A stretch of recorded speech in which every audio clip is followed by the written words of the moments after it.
I was right when I shut down yesterday that I would have some scenery. Yep, usually on these roads where there's one lane each direction, you have scenery usually. So good thing I didn't fall in there. That would have been kind of scary. Don't know if you guys can see this or not. Zoom in. It's windy out there. Yeah, I could feel that wind in my truck, so it'll be interesting once I'm empty. If I can feel it with a loaded trailer, and my whole unit right now is like 72,000 pounds, and I can feel it when I'm empty. Oh my, that will not be fun. So anyway, I'm gonna have my breakfast and get going. And also, while I'm at it, actually, before I end this, my phone is so smart. Well, my Pandora is actually. Just give me a second. First song of the day on my Pandora. So generally Sunday will be my music day. Generally it's Christian music, but I turned it on Pandora and it was on my country station. So listen to this for a little bit, then I'll get my Jesus music fix on and get going. Alright, going on a quick walk. I just got to my Walmart store. This is what it looks like. Just a lot of snow. So let's go for a quick walk. Just gonna go to the end of this driveway and back, or to the turn. So good drive this morning. It definitely helped that it was heavy. The wind from this morning that I showed you guys, it died down almost as soon as I left. I had wind for the first like 10 minutes, maybe. But then that's when I hit this weather with all the snow and some ice patches. Now I'm empty. So those of you guys that watched the video the other day, or I think by the time you guys see this, it'll be like 5 or 6 days ago. Yeah, empty on roads like this are not fun. So going back to the DC in Hermiston, Oregon, absolutely no idea what that brings, whether another load or if Walmart's done with me. They've been running me hard. I've delivered loads on time, no issue. No idea. So you know, we'll see what happens.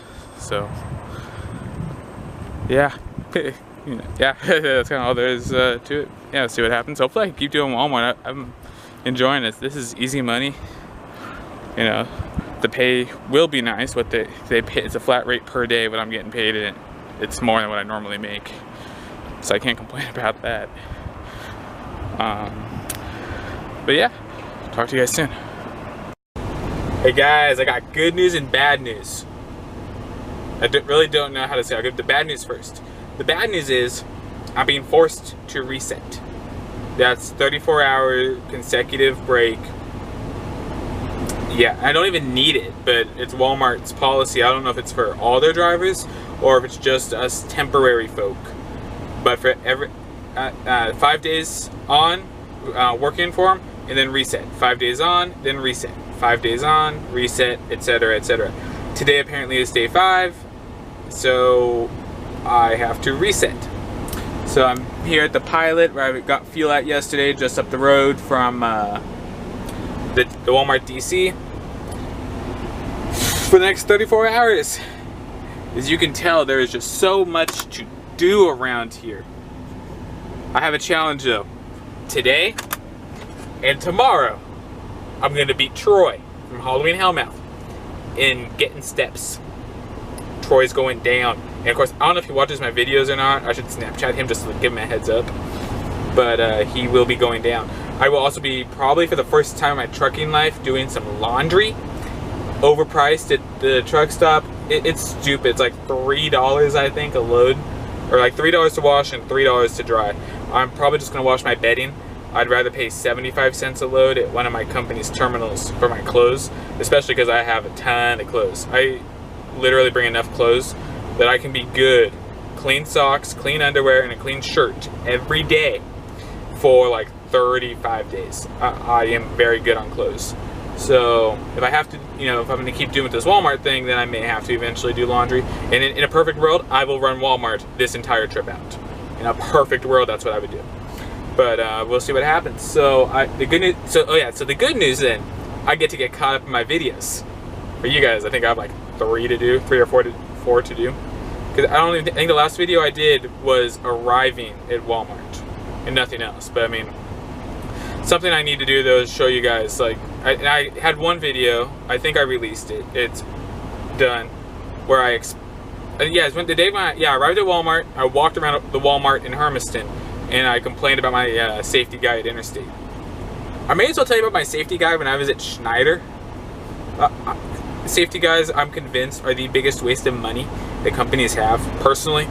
So when I was at Schneider, the way they do it, you do like a 3-week training academy. You have 1 week that's your regular orientation stuff, and then you do some yard stuff where you just do basic maneuvers with a truck and a trailer. One of the big rules was 2nd gear only out of 10. You do not hit the gas, you do not shift gears. If you do, you're done. You know, so it's a very safe, very relaxed thing. And then a week out with a trainer doing whatever you're doing.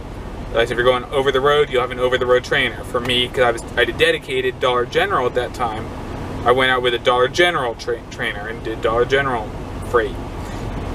They come back for the 3rd week, and it's more like 3 days, I think, to brush up on whatever the trainer said you need to do. You already need to work on, whether it be shifting, they'll drive you around town, or if it's backing, you'll stay in the yard and just back. And at the end of that 3rd week, you test out to get your own truck. And then after, I think it's like 6 weeks, I think, they redo that test on you to see what bad habits you've possibly developed. So on that test, my account, the Dollar General out of Lebec, California. Hang on, I want to make sure this is still recording. Okay, still recording. He was brand new. He'd been there for like a week. He hadn't even moved there from Indianapolis area. And he and I go for a drive, and I take a turn. He made a comment he did not like my turn because I was in the wrong lane. I tell him that is the correct lane to be in for that turn. I was making a right-handed turn. I was in the turn lane furthest away from the curb. And he tells me it's not the Schneider way, and therefore it's wrong. I told him, all right, duly noted, but we're going to finish this conversation at the end of the test. Being smart. Didn't want to upset him too much. So we finished the test. He says that turn was bad, everything else was fine. It's like, okay, cool, I gotta show you something. I pull out my California Driver's Handbook, and I show him that my turn was the correct way for what the California Commercial Driving Vehicle Handbook thing says to do. I made the right turn based on what the state of California tells me to do. Then he pulls out his go-to book, that's the Schneider driving tip book of something, I don't remember exactly.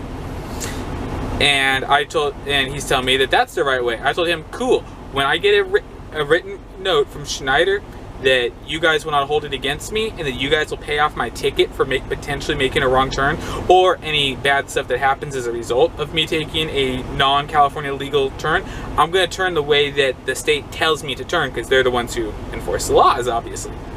Yeah, that safety guy and I didn't really get along either.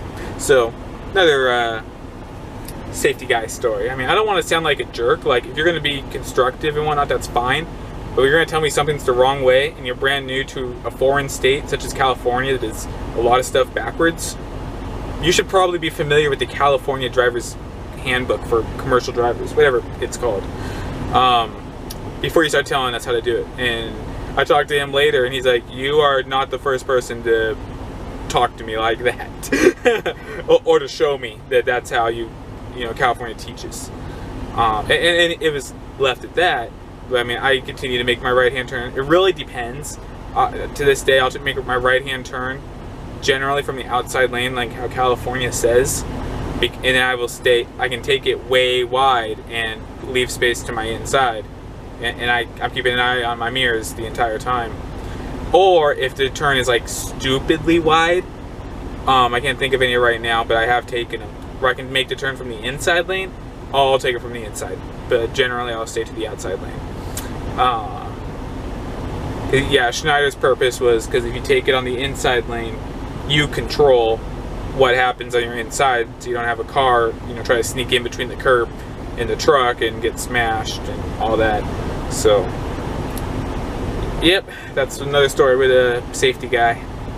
So, don't know what happened to him. I don't even know if he's still working there or not. You know, but yep, he was an interesting guy, that's for sure. He loved to send out messages on the Qualcomm that did nothing but just annoy the heck out of me. Yeah, it was silly. It was just complete silliness. But anyway, I'm gonna shut up, go for a walk. Hopefully Subway's got meatball sandwiches. Don't know if I told you guys or not. I think I did, because yesterday was the last Subway I went to, and it was right here. I've been like 5 or 6 Subway stores for a meatball sandwich, and they've all been out. So we'll see what happens. Anyway, guys, I'm gonna wrap this video up. We'll see what we do tomorrow. Don't even know if there'll be a video. Yeah, I'm sure there'll be something. It'll be me organizing and cleaning the truck. If anything, it'll be just a quick little one take of all the crap I'm throwing away. Pardon my French, but I have a lot of trash in here. It's at a point where even for me, it's bad. And ask anyone who knows me personally, that says quite a bit. So anyway, thank you guys for watching as always. I appreciate it, and I will talk to you tomorrow.